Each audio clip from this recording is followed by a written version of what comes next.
Hello, everyone. Thank you so much for listening to this lecture series. This is a continuation of international politics, which we have discussed in the last class.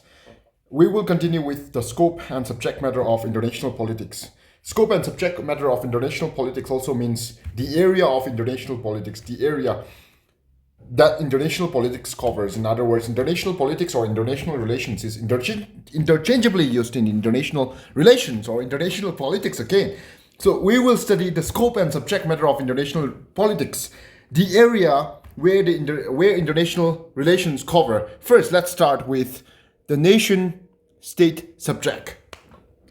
International politics is a study of state, relations between states, relation among states, how state comes together, cooperate with each other in order to establish an organization to work together, or where states conflict with each other in order to secure all its own interest. So it is basically about the study of state in international politics. That is why in the previous class, when we study about the nature of international politics, we say that state is the primary actor in international politics. There are many other organizations, but all these organizations comes into existence only because of the existence of states. So state is the primary actor in international politics. This is again highlighted in this very topic. Nation-state system. It is the study of the nation-state system, how the nation-state relate with each other, be it economically, politically, culturally. It's the relation between these states. The next point is relations in conflict and cooperation. International politics is the studies the relations between two or more states, which are often complex and are influenced by a variety of geopolitical, historical, social, religious, ideological, strategic, and leadership factors. These relationships have taken the form of conflict and cooperation, often as a result of which there is the need for conflict management and conflict resolution. These countries will come together, will organize, and will adopt various strategies, various techniques, either to cooperate with each other or to counter the strategy of other nations. International relations is a continuation of war and peace, conflict of interest, and struggle for supremacy. Each nation will try to express or will try to establish it in such a way that its interests are fulfilled. Nation will cooperate, will go for dispute, will go for war to the extent of war, so long as it secures the interest of the particular nation.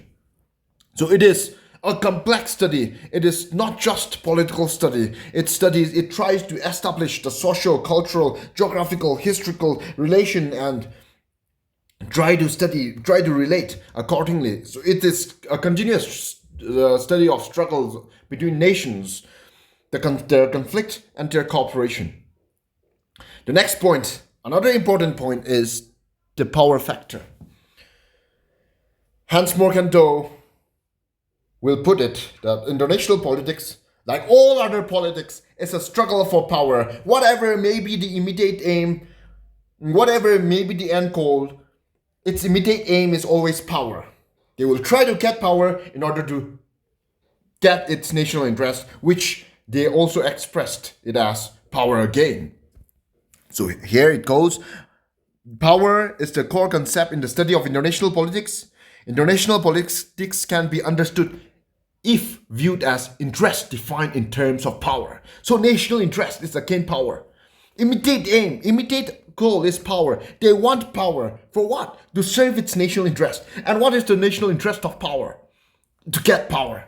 Because they want to dominate over their region, over the world. They want to express their influence. And to do this, they will acquire power. So power is the key. It is power where international politics is revolved around. Power is the core concept in international politics. Apart from these, international politics is also a study of international law. International law. So international law act as restriction on national power and state action. It is a set of rules which regulates and determines the interstate behavior pattern both in time of war and in time of peace. International law. Now, there are various other international organizations. The first significant international organization being the League of Nations, which then was followed by United Nations, and there are various other international laws and international organizations. You may cite an example of be it economic organizations, political organizations. These organizations exist to contain the exercise of national power in order to have moral values, in order to establish certain moral values, as a result of which some of the international laws includes human rights established by United Nations. There are other conventions of the sea, conventions of the land, conventions relating to war and peace. Nation states agrees and functions accordingly so as to serve their interest. You may cite the example of international law based on environmental protection. You can cite an example of the Ramsar Agreement, where certain sites are reserved as Ramsar sites, and these areas are protected by the concerned state. What I'm trying to express is there are various other international laws, and these international laws regulates the actions of state, be it in the field of economy, in the field of polity, in the field of environment, social and cultural rights of maybe ethnic indigenous people as well. International politics or international relations is also a study of international organizations. Now, there are various international organizations, the most significant being in the 21st century being the United Nations Organization or United Nations. Most of the countries are member of these international United Nations. Apart from global organizations, universal organizations like United Nations, there are also regional organizations. You can cite an example of NATO, North Atlantic Treaty Organization, European Union, South Asia Association for Regional Cooperation. All these regional organizations and international organizations have assumed significant role in the present world. Why so? Because they provide the forum for cooperation and conflict resolution, be it in the field of economy, military, technology, or cultural cooperation. Nation states comes together to cooperate, and cooperation becomes very significant, or conflict in the era of conflict management, or in the area of global crisis, where there are crises like terrorism, or crisis in the form of environmental problem and all, climate crisis, or the changes in the field of the environment, or in the field of economic crisis, global economic breakdown and all. Because of these, international organizations and various other regional organizations becomes very important. International politics is also a study of geopolitics. Geopolitics, the term suggests, is a mixture of geography and politics, and this becomes very important because geography and politics are interrelated with each other. It is the science of relation between space and politics which attempts to put geographical knowledge in the service of political leaders. India, the conflict of India and China, be it the Doklam crisis or in the Aksai Chin area, Jammu and Kashmir area, pardon me for these, Sangpo Lake area and all. This is another example. Why China wants to occupy that particular area? Suppose this is the map of Jammu and Kashmir. I'm not really good at art. Let me try the best I can. Okay. This is India map. This is Jammu and Kashmir region. So this area is claimed by China. In fact, it is occupied by Aksai Chin area. In fact, this is occupied by China. So this area, this is the Sachin Glacier, and this area is China, or both India and China wants this area. The reason is, if China occupies this area, then it becomes this area, it is higher elevation. It is situated in such a way that it is situated in higher elevated area, so it is more advantageous for that particular country when they occupy this particular area. they can view the whole structure. If China occupies this area, they can view the whole Kashmir region. So also, you can cite an example of this Doklam region where there was a clash between Chinese and the Indian army 2 or 3 years back. If Chinese occupies this, it becomes very easy for them to cut across the chicken neck and cut northeastern region from the mainland India. So these regions becomes very important. You may cite an example, or you may cite the significance of Malacca Strait, or the strait that connects Asia and what's the name of the strait again, where it crossed through Egypt. I can't really remember. You may put in the comment section if you know. Well, I shall be very grateful. The strait that connects Mediterranean Sea and the Red Sea. It is an artificial strait created by the British, and now it is occupied. It is under the control of the Egypt. You may type in the comment section if you know the answer. I shall be more than grateful.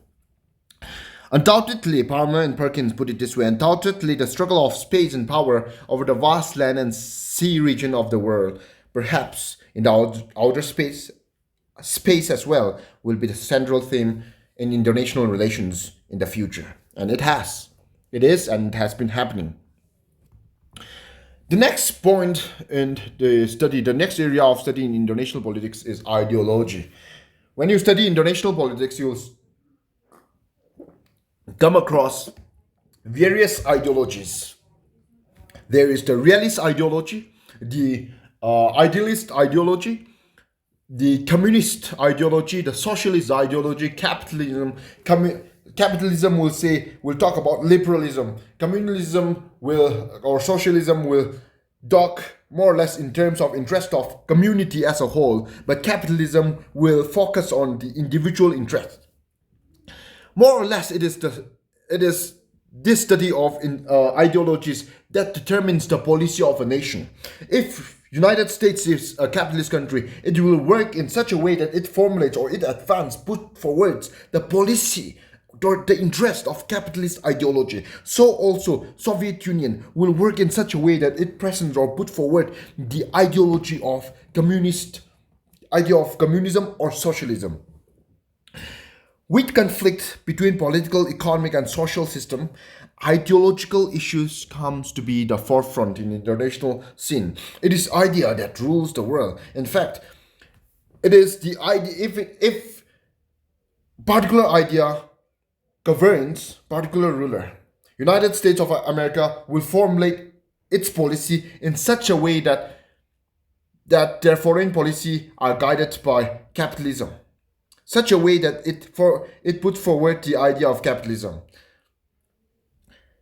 Soviet Union or the then USSR will carry out its foreign policy in such a way that it puts forward the idea of socialism or capitalism. So also India, during the time of Jawaharlal Nehru, and it continues till today, will carry out its foreign policy in such a way that it secures national interest. And the foreign policy of India is neither to align with United States of America nor to align with USSR. Its ideology is non-aligned, and neither to align with United States of America nor align with the USSR.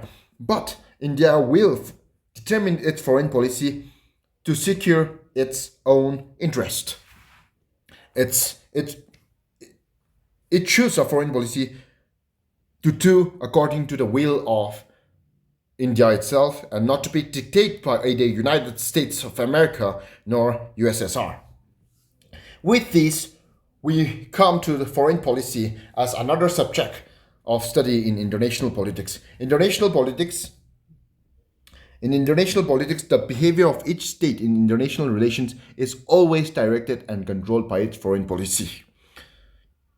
And foreign policy is a thought-out, formulated course of action for securing the objects of interest of the nation. In international politics, the countries will exercise, will function, will relate with other countries by formulating its own unique foreign policy. India has its own foreign policy, so also China, so also United States of America. These foreign policy are not static but dynamic. It changes from time to time, from year to year, from era to era, from government to government, from leadership to leadership. But this foreign policy will always work to secure the interest of a nation. I'll cite an example. I think I have cited this example earlier, but I will cite it again. India at one point in time, and it's for disarmament. But it evolved. The concept of disarmament evolves. India at one point in time was against nuclear weaponization. But with the acquisition of nuclear weapons by the Chinese, which is its neighbor, with the working of Pakistan towards nuclear weaponization, India was left with no choice but to have its own nuclear weapon. Because of this, India's foreign policy towards nuclear foreign policy changes. India ends up having its own nuclear weapon, because in this era of international politics, no nation can be stable, can be dependent. India cannot be dependent on USSR or Russia to be a protectorate in the era of nuclear weapon. India has to have its own nuclear weapon. India still goes for no first use nuclear weapon, but recently the Home Minister of India says that India can change its nuclear policy if the situation demands. See, the situation demands. So it is not static. It can change. If the situation demands, the country can change from no first use nuclear weapon. India can do away with no first use nuclear weapon and change its foreign policy. So foreign policy, again, it's not static, but it will change from time to time. The foreign policy of each country, its nation is unique, and these nations will try to interact with each other to secure its own foreign policy. The next is the national interest. National interest are the objects of sovereign states which they pursue with the help of power and through the instruments of foreign policy. In a way, national interests are the pivot around which international relation clusters. See, again, it is about national interest. National interest, what is the objective of international politics? What is the objective of each nation? To secure its own interest, its own unique interest. India will befriend United States of America. India will befriend Russia in order to secure its own interest. India also has to work to secure its own interest, so also China. There are various fields of cooperation between the Chinese and the Russians. There are various fields of cooperation between Russians and the Indians, and the Chinese and the Indians as well. In spite of India and China having clash in the Doklam and in the northern and northeastern borders, they still cooperate with each other. Why so?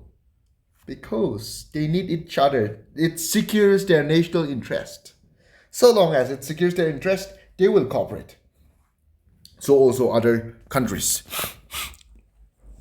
The next is alliances and grouping. Now, alliances and grouping, there are various organizations, alliances and groupings. These groups also exist to secure the national interest. That is why they say national interests are the pivot around which international relation clusters. Alliances, be it the NATO, North Atlantic Treaty Organization, most of the Western European countries, and led by United States of America, formed North Atlantic Treaty Organization, and they state that attack on one of these states will be considered as military attack on one of these countries will be considered as attack on the whole member of the organization. This NATO was countered by the Warsaw Pact, led by USSR and most of the Eastern European countries. So also organized alliances like SEATO, CENTO also comes into existence. This was very prevalent during the Cold War era. The factors that contribute to the growth of such military alliances decree to their unity, their impact on the balance of power structure. So if one, we will further discuss about this balance of power structure, but briefly, let's try to understand. If United States of America is forming North Atlantic Treaty Organization with the Western European countries, Russia cannot remain silent. Russia has to work out a balance so as to balance the structure, balance the power between these two organizations. Russia will form a military organization, and it will try to attract the Eastern European countries so as to balance the power of United States of America. That is basically about the factors that contribute to the growth of such military alliance, degree of their unity, their impact on the balance of power structure. So alliances and groupings are done to balance each other. The next is economic instruments and international politics.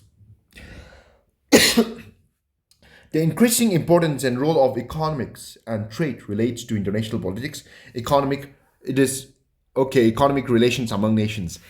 International relations or international politics. Earlier, the term international politics was more prevalent. But with the change in time and with the relevance of economy, scholars now often use the term international relations, because international relations is not just about politics. Economy also plays a major role, and no country, no nation can ignore the role of economy in international relations. I'll cite an example. India and China, in spite of having border issues, in spite of having clashes, in spite of having casualties, they still do not go to war, because both these countries are interdependent on each other. United States of America and China and all these countries are related to each other, not just in the field of politics, but very much in the field of economy. Trade has become very important after the era of globalization. In the era of globalization, as Aristotle in the earlier days will put it, no man can live in isolation, so also no country can live in isolation. They are interdependent. And the interdependence, the relevance of economic in international politics is fully opened after the Ukraine-Russian crisis. Because of Ukraine-Russian conflict, India, even if it is not a part of conflict, international economy, international trade is affected. So if countries goes to war, it affects, especially these metro countries, it affects the world as a whole. So we cannot ignore the importance of international economics in international relations.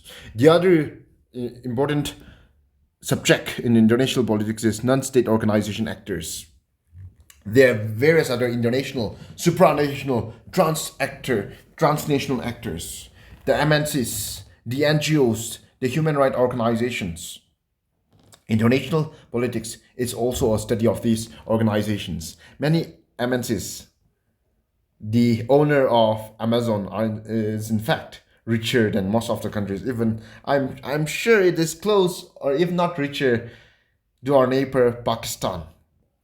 You may find out, and if you wish if you wish to put the net worth of the owner of Amazon and the richest person, Elon Musk, then you may comment in this section below, and you may check out the net worth, or you may check out the